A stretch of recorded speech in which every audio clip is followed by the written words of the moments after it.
think everybody recognises that there is a need for a quite fundamental change in the way security and justice programming is done. I think there's a certain crisis of confidence across the industry as to what's been achieved, and a recognition that there's a need for some kind of a new paradigm of how we go about doing it. I think it's a very difficult thing to accomplish, though. I think there are a whole series of factors that lead to the way things are done at the moment. There's a lot of inertia in the way the programming is done. So I think it will take quite a lot to shift the direction. Okay, I think we're now at a time when how we think about security and justice programs is going to have to change, and what we do about it will have to change. The last 10 or 15 years, the argument has been won in the development community that we need to address security and justice issues, both in terms of the rights of poor and vulnerable populations, but also as a developmental good. States that have a decent rule of law, decent police force, are more likely to develop. In addition to that, of course, more stable states with good security and justice help promote international security against terrorism, organised crime, etc. So that argument has been won, but what's happened over the last few years is a real question of whether a lot of the programmes actually have an impact. A lot of the recent reports we've had, such as the Atkis report, question whether a lot of the approaches we've been taken have been effective, and indeed whether the tools we have to deliver these programs, such as international advisors, international technical advisors, really work. So it's time for a reset, it's time to rethink. And what we're learning now is that there are different techniques and different approaches that need to be taken. An obvious way is to basically say that what we don't do is simply template an international solution. We don't simply go into a court or an interior ministry or police force and say, you must run this police force in the same way we run it in a metropolitan police in London. You've got to really understand the environment, understand what works, understand what is politically acceptable in these environments. That requires a different approach to program design, a lot more analytical, a lot more iterative, a lot more thinking about what we're actually trying to do rather than just doing it. In some cases it requires different people as well. Simply deploying technical specialists in, let's say, policing or court reform isn't going to be enough. We really need people who can engage with the local communities to do the analysis, to do the political influencing, apply those skills, and then add to that the technical knowledge which they might bring from Western or European countries. So it's a question really of a different way of programming and different skill sets that need to be used on these sort of programs. The first thing we need to understand about the legal system is that in any context, the legal system records, reflects, and reproduces the rules of the game in that society. So if you want to know how a society works, have a quick look at what the police actually do, and you'll get a good sense of who gets supported in a society and who gets discriminated against.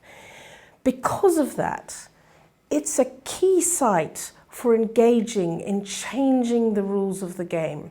So first of all, changing the rules of the game that dictate who is insecure and who is not, and therefore probably who has a motive for resorting to violent conflict and possibly even listening to the kind of siren calls of violent extremists.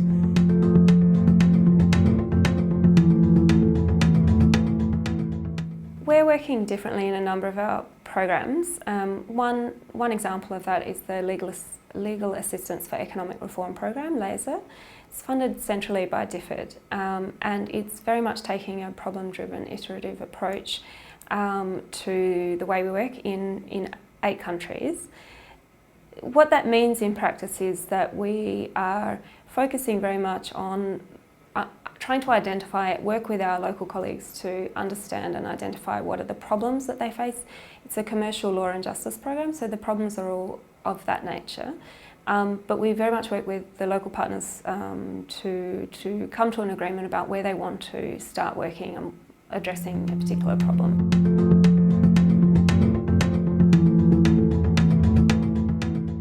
Well, I think it's very important to work out what the poor and vulnerable actually want out of security and justice assistance. I mean, we know from surveys that people invariably list security and justice as amongst their principal development concerns, and I think that's hugely important. It has to be part of our understanding of what the development process is.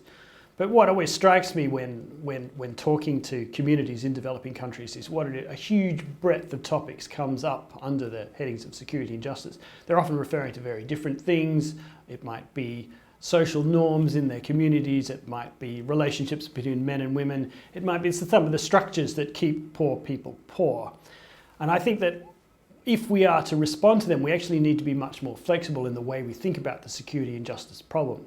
It might be as much about the distance that the women have to walk to the water point or security in the local market as about what the police or the formal justice institutions do.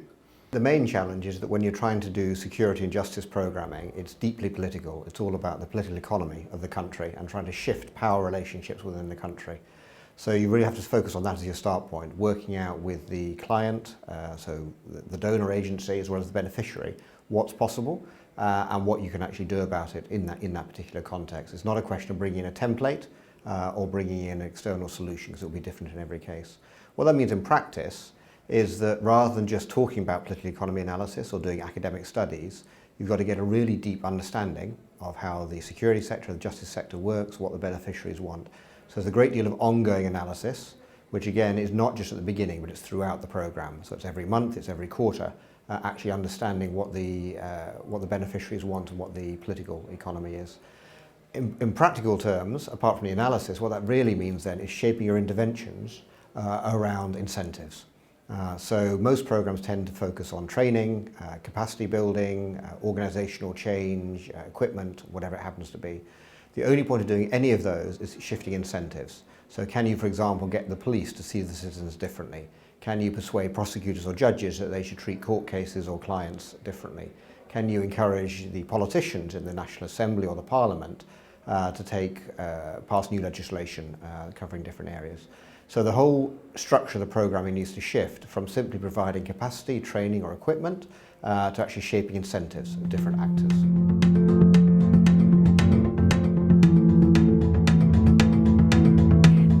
So in Rwanda, for example, the government wanted to strengthen contract management and how they dealt with that. So we started off working with them to review the model contracts they had and develop model contracts, so help improve the drafting process.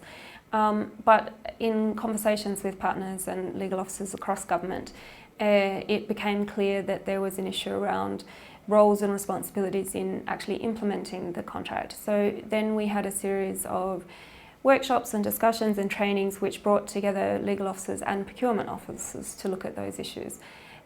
So we adapted the activities that we were doing to try and address that problem at an overall level.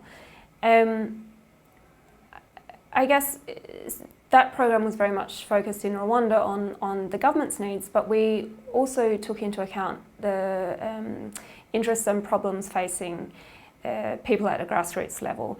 So, for example, we worked with a local group called Micro Justice for All, who were working at a very grassroots level with micro enterprises who had done some work understanding what legal obstacles they were facing.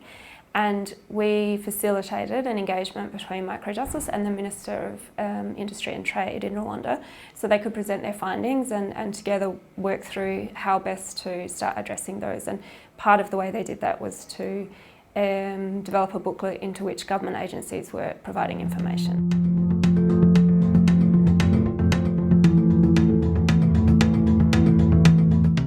The key changed transnational security problem that we have to deal with is that we're no longer in a situation where we're dealing with conflict alone. We've been concerned about conflict and fragile states for some time now. But the recent change is that in many of these already conflicted and fragile states, there is now the sort of vacuum that is creating the fertile ground for violent extremism. And that's the critical change we're facing now. So we have to sort of gear up our responses to deal with this brand new, extremely frightening problem. Of course, ISIS is the most obvious example. So in this new environment, it's going to be very difficult because we're going to have to try to focus on the interests of the poor and vulnerable communities as well as the strategic interests of donor countries.